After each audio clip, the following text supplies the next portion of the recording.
নমস্কার বন্ধুরা, আশা করি আপনারা সবাই ভালো আছেন।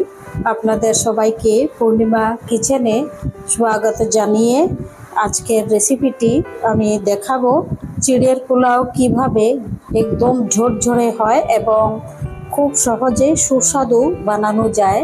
তো চলুন দেখে নেবেন এই রেসিপিটি আমি কিভাবে বানাই চিড়ের পোলাও।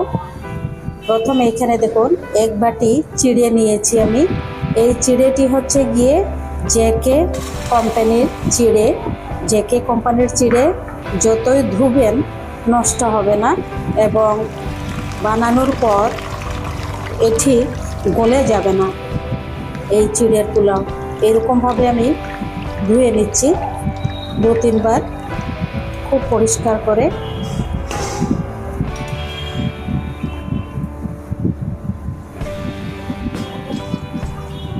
দেখুন কত একটু নোংরা জল বেরোচ্ছে।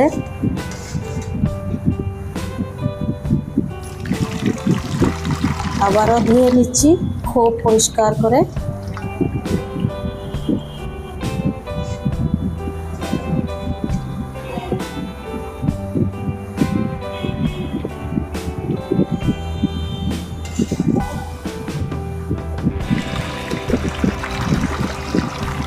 দেখুন যত ধুচ্ছি ততই নোংরা বেরোচ্ছে।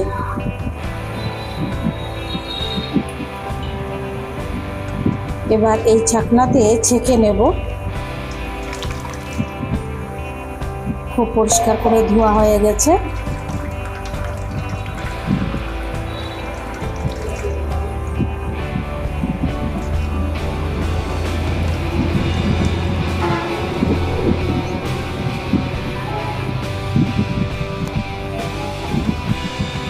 একদম জল ঝরিয়ে এবার রেখে দেবো এই ছাকনাতে। এবার প্রথমে 2 চামচ তেল দিয়ে দিচ্ছি এই কড়াইতে। এবার 1 চামচ চীনা বাদাম ভেজে নিচ্ছি।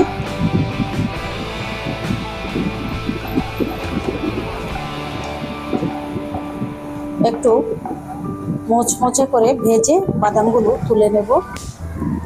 বাদাম ভাজা হয়ে গেছে, এবার এটি তুলে রেখে দেব। এখন সামান্য একটু কালো সর্ষে ফোড়নে দিয়ে দিচ্ছি। এবার সর্ষেগুলো ভাজা হওয়ার পর দিয়ে দিচ্ছি ধুয়ে রাখা চিড়ে। দেখুন কত ঝরঝরে হয়েছে। এবার দিয়ে দিচ্ছি 3 ভাগের 1 ভাগ লবণ, তারপর দিয়ে দিচ্ছি 3 ভাগের 1 ভাগ হলুদ,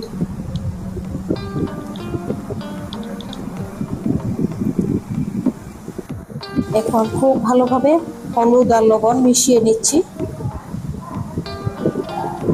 আর গ্যাসের ফ্লেমটা একদম লো করে রেখে এরকমভাবে ভেজে নিচ্ছি।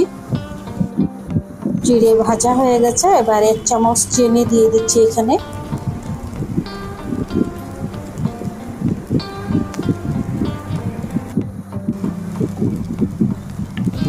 আরও 2-3 মিনিট এরকমভাবে ভেজে নেব। দেখুন দারুণ সুন্দর হয়েছে।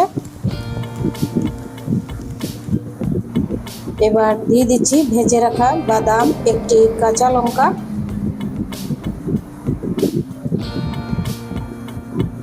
এবার ঢেলে দেখাচ্ছি। দেখুন একটি পাত্রে কেমন ঝরঝরে হয়েছে। দেখুন একদমই স্টিকি হয়নি।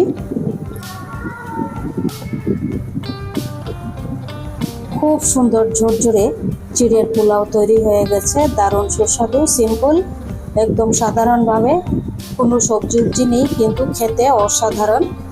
আপনাদের যদি রেসিপিটি ভালো লেগে থাকে চ্যানেলটি সাবস্ক্রাইব করবেন, লাইক করবেন, শেয়ার করবেন, কমেন্ট করে জানাবেন আপনাদের কেমন লেগেছে রেসিপিটি।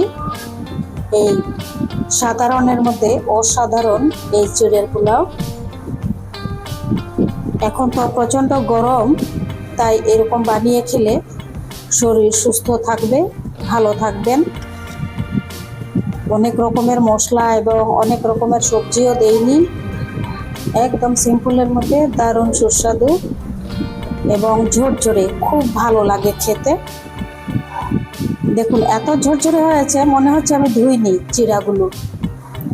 কিন্তু অথচ আমি ধুয়েছি, দেখলেন তো। এবার অল্প একটু দিয়ে দিচ্ছি বেদানা। বেদানাটা দিয়ে এবারে অল্প একটু লেবুর টুকরো দিয়েছি, লেবুর রস অল্প একটু দিয়ে দারুণ লাগবে খেতে। বেদানাটা দিয়েছি আমি এটি সুন্দরের জন্য এবং স্বাদও হবে, স্বাদটাও বেড়ে যাবে, এর জন্য আমি বেদানাটা দিয়ে দিলাম। আপনারা চাইলে বেদানা স্কিপ করতে পারেন বা দিলেও ক্ষতি নয়, শরীরের জন্য খুবই উপকারী বেদানা। এই প্রচণ্ড গরমে এরকমভাবে বানিয়ে খেয়ে দেখবেন, অসাধারণ লাগে। সকাল বিকেল যখনই ইচ্ছে হবে খেতে পারবেন, এটি শরীরে কোনো ক্ষতি করবে না। সবাই ভালো থাকুন, সুস্থ থাকুন।